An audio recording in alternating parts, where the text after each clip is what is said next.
So hello guys, आज मैं आपके लिए एक्टिव वॉइस और पैसिव वॉइस से रिलेटेड प्रीवियस ईयर एग्जाम्स में आए हुए कुछ क्वेश्चन लेकर आया हूं, जिसकी सहायता से मैं आपको बताऊंगा कि कैसे ऐसे क्वेश्चनों को एग्जाम में आप बहुत से जल्दी सोल्व कर सकते हो सिर्फ 5 सेकंड के अंदर।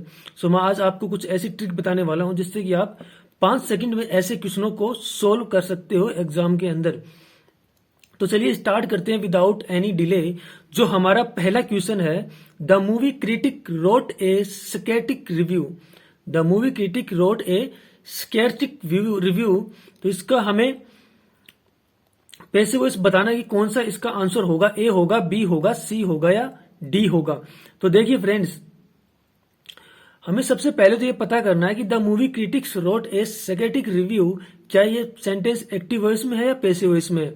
हमें पता चलेगा कि ये सेंटेंस है वो किस में है, एक्टिव वॉइस में है, क्योंकि रोट का यूज हुआ है, मतलब V2 का यूज हुआ है। V2 का यूज हुआ है मतलब एक्टिव सेंटेंस में ही होगा।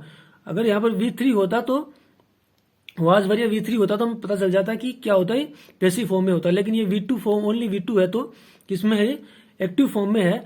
तो देखिए V2 है, इसका मतलब हमें पता चल गया कि पैसिव फॉर्म में क्या होगा, वाज या वर आएगा। वाज या वर आएगा तो पहला ऑप्शन एलिमिनेट हो जाता है, तो इज होगा ही नहीं। दूसरा ऑप्शन भी इसमें एलिमिनेट हो जाता है, रिव्यू विच इज स्कैटिक, तो ये भी नहीं होगा, वाज इज का यूज हुआ है इसमें भी। सी में भी इज का यूज हुआ है, ए रिव्यू विच इज स्कैटिक, तो ये भी नहीं होगा। तो इसका आंसर डी होगा। मात्र हमें देखने मात्र से पता चल गया कि वाज वर इसके अंदर यूज होगा। रोट V2 है तो इसके अंदर पैसिव फॉर्म में वाज या वर आएगा, तो इसका आंसर क्या हो जाएगा, डी हो जाएगा।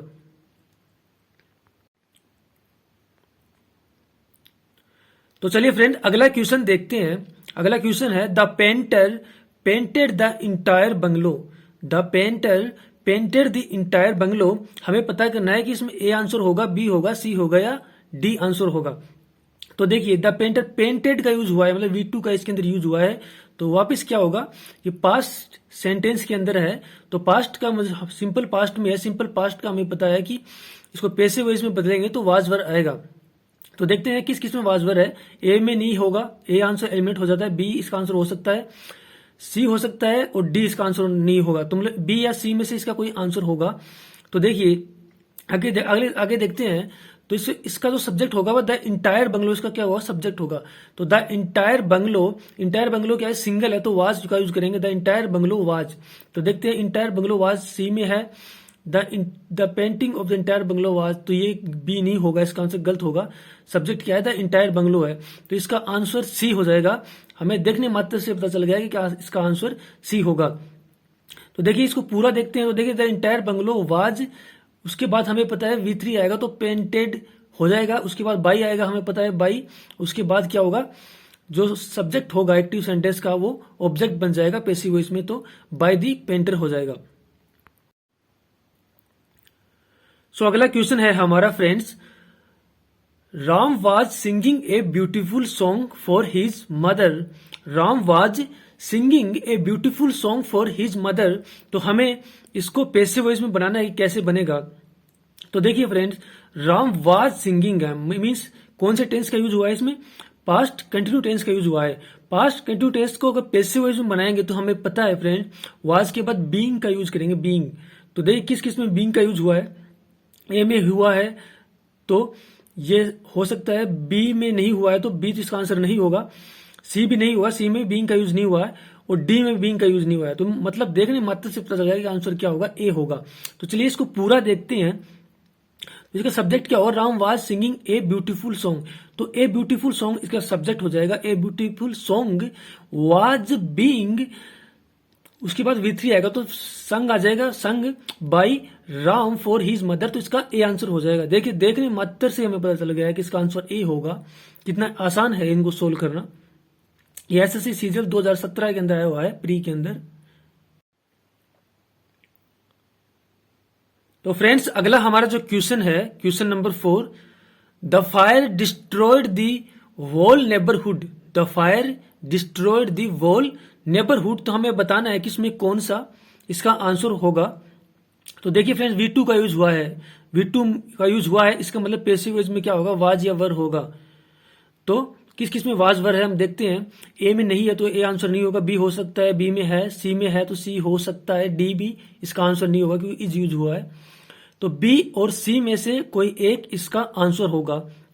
तो इन दोनों में से कौन सा होगा जानने के लिए इसको आगे सोल्व करते हैं। The fire destroy the whole neighbourhood, तो वोल नेबरहुड क्या सब्जेक्ट होगा, तो द वोल नेबरहुड बी और सी दोनों में सब्जेक्ट है, तो यहां तक तो दोनों सही है। आगे देखिए वाज के बाद V3 यूज होगा, तो बी में V3 यूज हुआ है, सी के अंदर वाज के बाद बीइंग यूज हुआ है, तो बीइंग यूज नहीं होगा क्योंकि टेंस हमें पता है कि सिंपल पास्ट टेंस है। सिंपल पास्ट टेंस को पैसिव वॉइस में हमेशा वाज वर या V3 आता है, तो इसका आंसर बी हो जाएगा। देखिए देखने मात्र से पता चलेगा कि आंसर बी होगा। बीइंग कब लगता है वाज वर के बाद, अगर इसमें सेंटेंस ऐसे होता the fire was destroy the whole neighbourhood, अगर वाज होता है इसमें तो बीइंग लगता, क्योंकि वो क्यों पास्ट कंटिन्यू टेंस में हो जाता है उस टाइम पे वो, तो इसका आंसर बी होगा। तो चलिए फ्रेंड्स अगला क्वेश्चन नंबर 5 देखते हैं। The made vacuums and dust the house every day, the made vacuums and dust the house every day. देखिए इसमें द मेड सब्जेक्ट है, वैक्यूम्स एंड डस्ट क्या है, वर्ब्स है, और the house every day object हो गया। तो वैक्यूम्स एंड डस्ट से हमें पता चल गया कि सेंटेंस सिंपल प्रेजेंट टेंस में है। सिंपल प्रेजेंट टेंस में एक्टिव सेंटेंस को पैसिव वॉइस में बनाने के लिए हम क्या करेंगे, इज, आर या एम में से किसी एक का यूज करेंगे। तो देखते हैं किस किस में इज, एम या आर का यूज हुआ है। तो ए में हुआ है, बी में नहीं हुआ है कि बी में वर का यूज हुआ, तो इसका आंसर बी तो होगा नहीं। सी में भी हुआ है इज का यूज, और डी में वाज का यूज हुआ, तो डी भी इसका आंसर नहीं होगा। यानी ए या सी में से कोई इसका एक आंसर होगा। तो इसको आगे सोल्व करते हैं। तो इसका सब्जेक्ट होगा एवरी डे द हाउस, तो एवरी डे द हाउस, तो इससे पता चल गया कि इसका आंसर ए ही होगा। तो देखिए देखने मात्र से पता चल गया कि इसका आंसर ए होगा। तो इसको पूरा सोल्व करते हैं। Every day the house is, आगे V3 आएगा, वैक्यूम्ड एंड डस्टेड, क्योंकि दोनों वैक्यूम एंड डस्टेड दोनों क्या है, वर्ब्स हैं, तो दोनों ही V3 फॉर्म में होंगे, vacuumed and dusted by the made. तो ए 5 में, तो क्वेश्चन नंबर 5 का आंसर क्या हो जाएगा, ए हो जाएगा। देखिए कितना आसान है ऐसे क्वेश्चनों को सोल्व करना। ये SSC CGL 2017 के अंदर ये आया हुआ क्वेश्चन है।